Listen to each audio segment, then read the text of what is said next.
Hello students, how are you all? So in today's video we are going to discuss chapter 10 gravitation of class 9th. So in this chapter you are going to learn the various concepts about gravitation, the different things which are used in this chapter will be helpful in your upcoming classes. So let's start this chapter. Chapter 8 and 9 में हमने बहुत सारे concepts पढ़े motion of the object के बारे में और force के बारे में। इन दोनों चैप्टर में हमने बहुत सारे लॉज देखे, न्यूटन और भी कुछ साइंटिस्ट के बारे में जाना। आज हमें इस चैप्टर में एक नए फोर्स के बारे में पढ़ना है जिसको बोलते हैं हम ग्रेविटेशनल फोर्स। जैसा कि हम सब जानते हैं किसी भी ऑब्जेक्ट की स्पीड, डायरेक्शन या मोशन में चेंज करने के लिए हमें एक एक्सटर्नल फोर्स की ज़रूरत होती है। हम हमेशा किसी भी ऑब्जेक्ट को अगर ऑब्ज़र्व करें जब वो एक हाइट से नीचे गिरती है अर्थ के तरफ, तो हम बहुत सारी डिफरेंट चीज़ें सोच सकते हैं कि किस तरह से कौन सा फोर्स इसमें ऐड कर रहा है या क्या चीज़ है जिसकी वजह से इसकी स्पीड ज़्यादा है या कम है। अगर हम देखें प्लैनेट्स का मोशन सन के अराउंड या मून का मोशन हमारे अर्थ के अराउंड, तो ये बहुत सारे केसेस हैं जो कि हमें इस चैप्टर में पता चलेगा किस तरह से होते हैं। जो साइंटिस्ट हैं इस चैप्टर में सर आइजैक न्यूटन, जिन्होंने बहुत सारी चीज़ें, बहुत सारे कॉन्सेप्ट हमें इस चैप्टर के बारे में बताए। उन्होंने बताया कि जो फोर्स हमारे अर्थ पर सारी चीज़ें ऊपर से नीचे, मतलब एक टॉप फ्लोर से ग्राउंड फ्लोर पर नीचे लाने में हेल्प करता है, वो फोर्स हमारा ग्रेविटेशनल फोर्स कहलाता है। इस चैप्टर में हम ग्रेविटेशन के बारे में, यूनिवर्सल लॉ ऑफ ग्रेविटेशन के बारे में, अर्थ के डिफरेंट कॉन्सेप्ट के बारे में, ग्रेविटी के बारे में पढ़ेंगे। तो चलिए स्टार्ट करते हैं। First topic gravitation. हम जानते हैं कि मून अर्थ के अराउंड घूमता है। हम ये भी जानते हैं कि जब कोई ऑब्जेक्ट हम अपवर्ड फेंकते हैं तो वो डाउनवर्ड ही गिरती है आके। अगर कोई ऑब्जेक्ट सर्टेन हाइट से फेंकी जाए तो वो नीचे ही गिरेगी आकर के। ऐसा माना जाता है कि न्यूटन जब एक एप्पल ट्री के नीचे बैठे हुए थे तब उन्होंने ऑब्जर्व किया कि वो एप्पल जब उनके सर पर आकर गिरा था तो उन्होंने ये ऑब्जर्व किया कि ये हमेशा नीचे ही क्यों गिरता है आकर। इस तरह से उन्होंने इसके ऊपर एक क्वेश्चन उठाए, उन्होंने आर्ग्यू किया कि किस तरह से ये सारी चीज़ें होती हैं। बहुत सारी चीज़ें उन्होंने बताई जो कि अभी हम धीरे धीरे आगे सीखेंगे। तो यहाँ से इस ग्रेविटेशन की जो भी चीज़ें हैं वो स्टार्ट हुई। लोगों ने सोचना स्टार्ट किया कि हाँ ये ग्रेविटेशन है, कुछ ये फोर्स यहाँ पर एक्ट करता है। तो ये सारी चीज़ें इस एक छोटी सी स्टोरी से स्टार्ट हुई। हम अगर देखें तो मून हमारे अर्थ के अराउंड घूमता है। किसी न किसी फोर्स के कारण ही ये मून घूम रहा है। अगर ये फोर्स ना हो तो क्या होगा?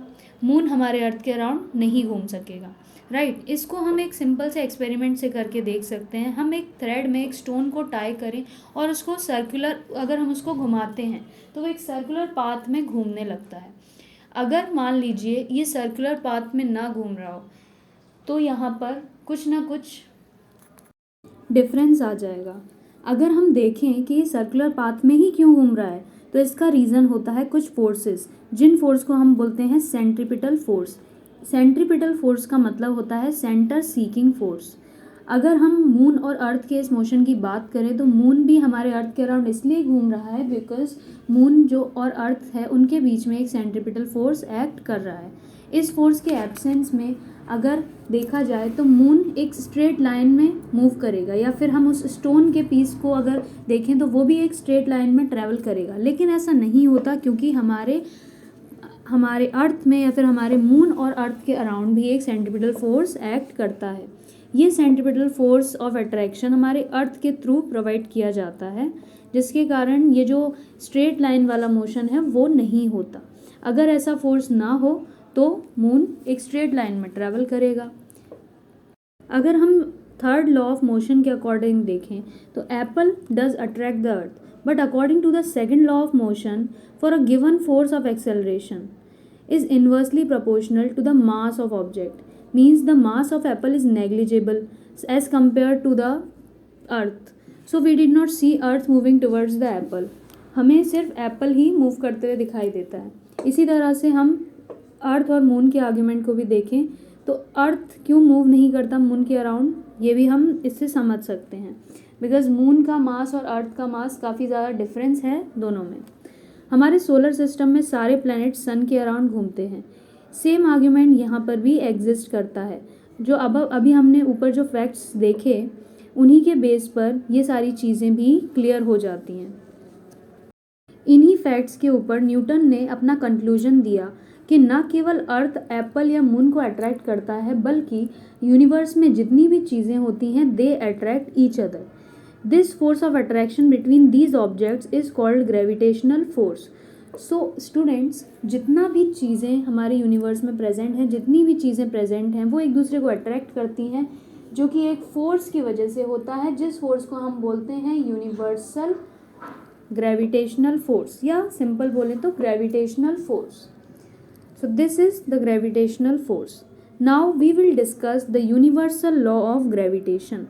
So what is universal law of gravitation? This law states that every object in the universe attracts every other object with a force which is proportional to the product of their masses and inversely proportional to square of the distance between them.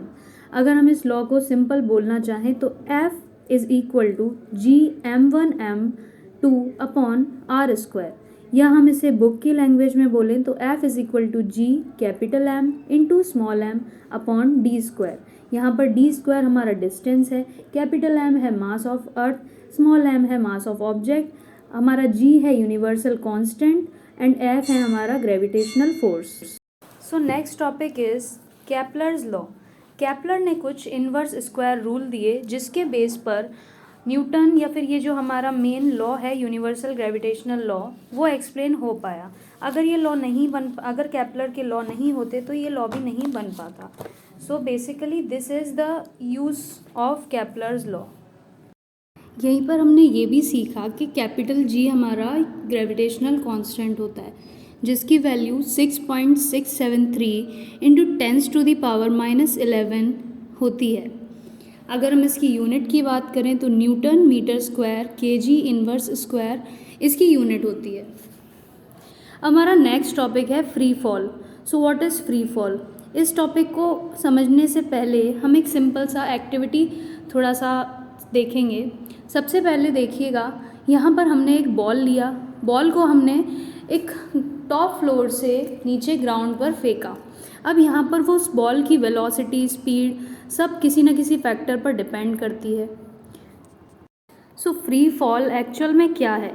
Free fall वो है, free fall जब कोई object बिना किसी force के, बिना किसी external force या किसी चीज़ के सिर्फ एक फ्रीली फॉल करेगी, तब हम उसको कहते हैं फ्री फॉल।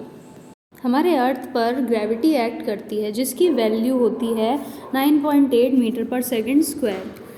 ग्रेविटी या acceleration due to gravity. Free fall में जो ऑब्जेक्ट नीचे गिरती है वहाँ पर एक एक्सेलरेशन लगता है, जिस एक्सेलरेशन को हम एक्सेलरेशन ड्यू टू ग्रेविटी कहते हैं। इसको और डिटेल में हम बहुत सारे एग्जाम्पल से समझ सकते हैं। यहाँ पर हमने एक शॉर्ट में इस चीज़ को समझने की कोशिश की है। नेक्स्ट टॉपिक है हमारा mass and weight. So mass and weight में बेसिक डिफरेंस ये होता है कि मास वो है जिसे हम अमाउंट ऑफ मैटर कहेंगे। मींस कोई भी ऑब्जेक्ट, कोई भी सब्सटेंस कितने मैटर से बना हुआ है वो उसका मास कहलाता है। And weight is somewhat force. Weight force के इक्वल होता है। F is equal to m into a, means force is equal to mass into acceleration Newton's law के अकॉर्डिंग। और यहाँ पर एक्सेलरेशन ग्रेविटी वाली आ जाती है, that means acceleration due to gravity. तो फॉर्मूला बन जाता है F is equal to mg, force is equal to mg, यानी कि force is equal to mass into acceleration due to gravity. यही हमारा वेट भी होता है, weight is equal to mg, यानी कि W is equal to mg, जिसकी यूनिट हम बात करें तो फोर्स की यूनिट से सिमिलर यानी कि न्यूटन होती है। नेक्स्ट टॉपिक है किसी भी ऑब्जेक्ट का वेट मून पर क्या होगा। Weight of an object on the moon. So what is the weight of an object? Earth से अगर कंपेयर करें तो 1/6 वेट हो जाता है किसी भी ऑब्जेक्ट का मून पर। नेक्स्ट टॉपिक है हमारा thrust and pressure. Thrust and pressure को हम इस तरह से समझ सकते हैं, जब हम किसी नेल को, किसी कील को अगर कहीं पर लगाने की कोशिश करते हैं और उस नेल को हम लगाएंगे अपने थंब के थ्रू, तो वहाँ पर थंब को ज़्यादा फोर्स फील होगा या कम फोर्स फील होगा, ये एक क्वेश्चन है आपके लिए। जब हम ड्राइंग पेन्स को किसी बोर्ड पर लगाने की कोशिश करेंगे या नेल्स को किसी बोर्ड पर लगाने की कोशिश करेंगे, तो हम उस नेल की या उस पिन के हेड पर फोर्स लगाते हैं। You apply a force on the surface area of the head of the pin. This force is directly perpendicular to the surface area on the board. This force acts on a smaller area at the tip of the pin. Pressure का formula होता है force upon area, यानी कि यहाँ पर force जो है वो थ्रस्ट ही कहला रहा है। सो प्रेशर का फॉर्मूला थ्रस्ट अपॉन एरिया बनता है। जितना ज़्यादा एरिया होगा उतना कम प्रेशर रहेगा, या जितना कम प्रेशर होगा उतना ज़्यादा एरिया रहेगा। सो ये सारी चीज़ें एक दूसरे पर डिपेंड करती हैं। फोर्स की यूनिट होती है न्यूटन, प्रेशर की यूनिट होती है पास्कल, एंड एरिया की यूनिट हम जानते हैं मीटर स्क्वायर। हमारा नेक्स्ट टॉपिक है pressure in fluids. So all liquids and gases are fluids, मतलब जिन चीज़ों में फ्लो करने की कैपेसिटी हो उनको हम फ्लूइड्स कहते हैं। Solid exerts pressure on the surface due to its weight. Similarly, fluids have weight, they also do exert pressure on the base of the surface, right? So liquids and gases also exert pressure. इन सब चीज़ को समझाने के लिए हमें Archimedes ने एक principal दिया, जिसको हम आर्किमिडीज़ प्रिंसिपल के नाम से जानते हैं। So what is Archimedes principle? Archimedes principle कहता है, when a body is immersed fully or partially in a fluid, it experiences an upward force that is equal to the weight of the fluid displaced by it. मतलब जब कोई body partially या होलली किसी fluid में, किसी liquid में disperse है, वो एक अपवर्ड फोर्स फील करती है जो कि जितना लिक्विड डिस्प्लेस हुआ है उसके इक्वल होती है।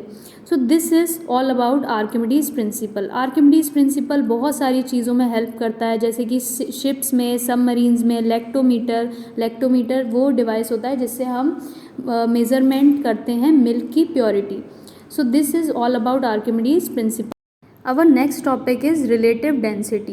So relative density is the density of a substance divided by density of water. This is relative density. It has no unit. It is a unitless quantity.